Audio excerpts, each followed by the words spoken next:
What's up, guys? Gonna jump into a little bit of weekend preparation here, and this is something that, those of you who have signed up for the 10-week course, this is something we're gonna do, as a team every single day after the market closes, and especially, in more detail on the weekends. So in terms of, getting prepared on the weekend for the session to come, or the week to come rather, here's just a few key notes, guys. In my opinion, a prepared trader is a profitable trader. So what we want to do on the weekend, and the great thing is that it doesn't take much time, it just takes a little bit of effort, is that we want to get a feel for the big picture of the market.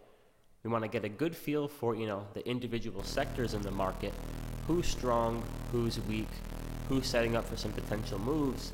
We want to jump into a quick review of the leading individual stocks, those are your Netflix, Amazon, Apple, Baba, things of that nature, and then based upon, the big picture, what the sectors are looking like, and how the individual names look, we're going to be able to put together a game plan. So what's the big picture?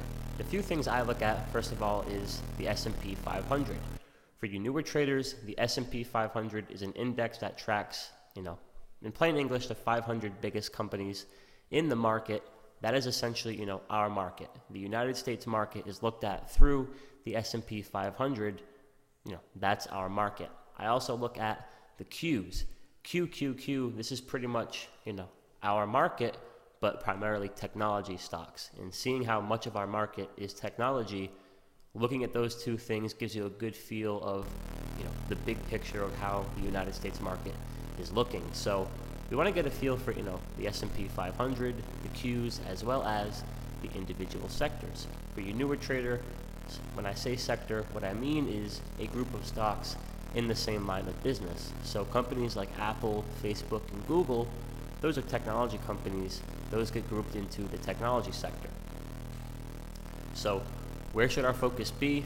Let's jump into the charts first before we jump into that. So as I said, the first thing we're going to look at is the S&P 500. And a little bit of an ugly finish last week. We had some big selling come in here on Thursday and Friday. And as you can see by the charts, we kind of took a tumble here the last 2 days. So with that being said, the market rolled over. The S&P 500 and the Qs will typically mirror each other, and we had some good selling in the Qs as well, and you're looking at that same setup. So what we had last week, guys, was a pretty weak market, a good amount of selling kind of taking place across the board. And with that being said, some of our favorite sectors like technology took the brunt of that. It was mainly a technology sell-off, and sorry guys, I'm all stuffed up, but looking at the volume right here, big selling coming into the technology sector, XLK, and it was just a little bit of ugliness. So in terms of the bigger picture, we finished the week last week relatively weak across the board, primarily in technology stocks. You look at, the favorites such as Apple, Facebook, Netflix, Amazon, and Google, and a good amount of selling has come into these individual names over the past few days. So we're going to jump back to technology in a minute, but there's kind of the big picture. Our market was sold off pretty decently last week. We're going to look for two things this week: a potential bounce back to the upside or a continuation of that move to the downside. So that's kind of what we're looking at right now, big picture. Market's been falling. Now we're looking for the next move. Other sectors of interest right now, XLF, that's the financial sector. Now, after a nice move a few weeks back, the financial sector kind of just got bounced on its ass. Now, I was able to catch a nice bounce in the short term here on JP Morgan last week, where I put my position on at support right here, and got a 2-day bounce in my favor. Was able to close my position actually at the highs of that day right there on Thursday, and that trade alone was a 130% return on my options. And 2 days after taking on the position, that was good for $1,200. Now, nothing really to do with JP Morgan. It's just the fact that, again, the financial sector, the whole basket of financial stocks have been very weak, and just follow the money. We followed that volume back up to the upside. We followed the big buyers right there, When you follow the money and have that big picture view, you're going to find a lot of profitable trades. So, those of you in the 10-week course, those of you who signed up already, a few of the emails and videos I've sent you discuss the whole follow the money approach. I sent you the follow the money PDF.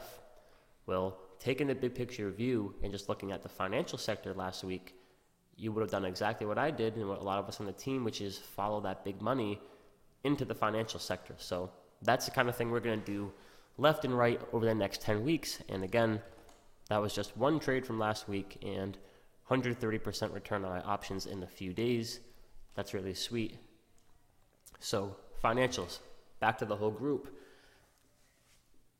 A little bit of a bounce here last week, guys, but kind of, half-assed, not much power. So with that being said, the financial sector is kind of looking prepared to make, a continuation of a move back to the upside, or potentially, screw around here and fade back. Now, all I'm going to do is just watch the XLF basket.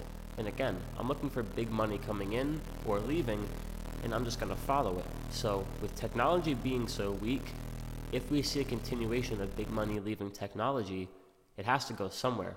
Good likelihood it could come over here to finance. And then a quick, look at some other sectors like energy. That's just kind of moving along steady.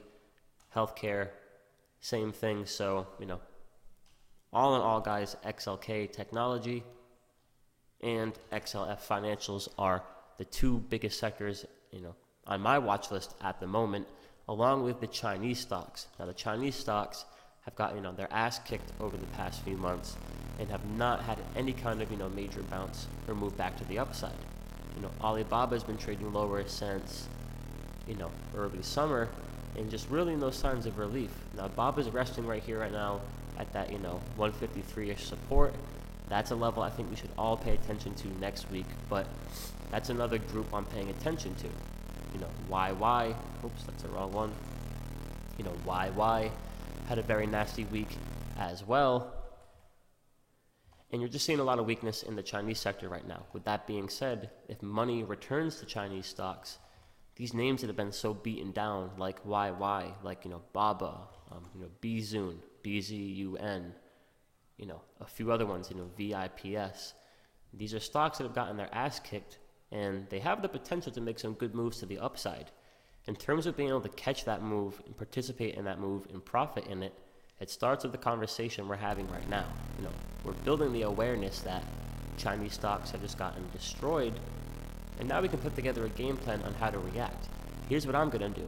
I'm going to watch a few leading Chinese stocks, such as Momo, most importantly, Baba, and a few others like YY, so on and so on.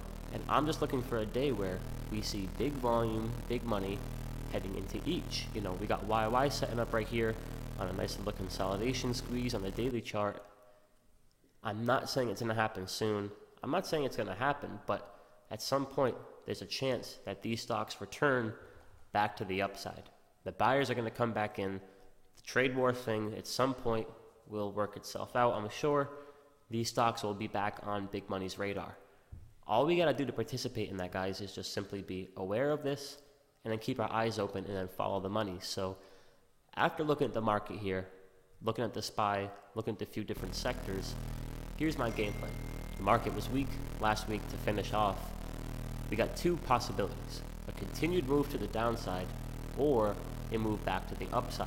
Now, I can't predict which is going to happen, but what I can do is put together a game plan on paper of the groups that I think we should pay attention to. So as a group in the 10-week course next week, our focus is going to be on technology stocks, financial stocks, and the Chinese stocks.